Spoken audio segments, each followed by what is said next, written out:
have all been in confined spaces for what seems like an eternity. So it only seems natural that this episode, talk about small spaces. What do you do with a small apartment? How do you maximize that space while also keeping it obviously chic and cool? I actually think my best apartment was probably 500 square feet in the West Village. They called it charming because the floors literally had a slope like this. I lofted my bed so I could keep a dresser and suitcases underneath. I could cook and fold laundry on my tiny little pull-out sofa that if you had it out, you couldn't open the oven. And the only person that actually slept on it was my cousin Claire. The bathroom was so small, you only shut the door in case of emergencies. I had a small terrace, which is New York code for fire escape. And I later found out that I had a rogue squirrel that used to come in and play with my dog. So I think they call that the good old days. So what do? Here are my tips.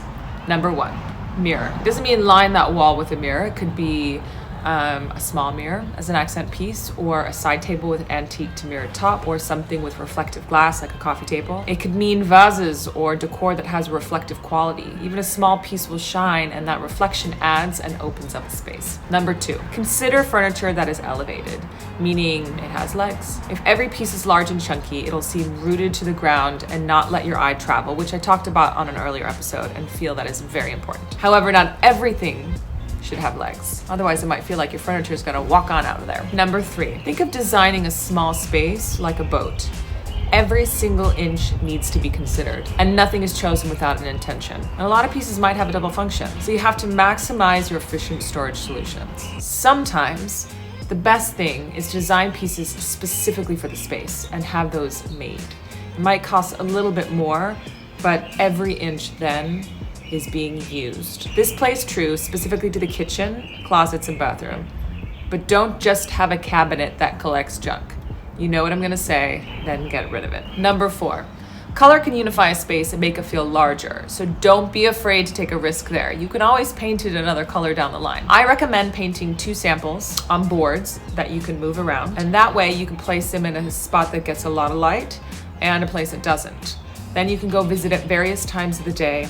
The paint will look different in the morning versus the evening versus the nighttime with lights on, and you want to love it at all times. A darker ceiling will actually also add depth to draw your eye up, so if you're feeling bold, that's also a solution. Think about every piece in your place as sculpture. It's not just a sofa or a light. They must be able to interact with each other, and that happens with materiality and how it all weaves together to tell a story through movement. You want to create a room where your eye travels up and down. So don't be afraid to use different materials and textures. Even if you want to use the same color, maybe it's a different shade on different walls. And have fun. In my opinion, small spaces allow for the most creative spaces. Have fun with it. But if you want help, you know how to reach me.